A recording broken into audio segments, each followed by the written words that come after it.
ભાવનગર શાક માર્કેટમાં શાકભાજી ખરીદવા ગયેલા યુવકના ખિસ્સામાંથી મોબાઈલ ચોરીની ઘટના સામે આવી છે।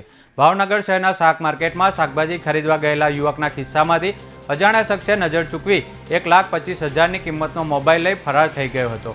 ચોરીની સમગ્ર ઘટના સીસીટીવીમાં કેદ થઈ હતી। ભોગ બનનાર યુવકે સી ડિવિઝન પોલીસ મથકમાં ફરિયાદ નોંધાવી છે।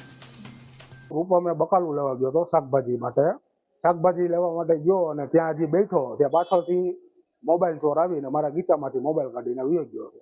કયો મોબાઈલ હતો ને કેટલાનો મોબાઈલ હતો? S24 અલ્ટ્રા હતો। 1,25,000નો મોબાઈલ હતો મારો।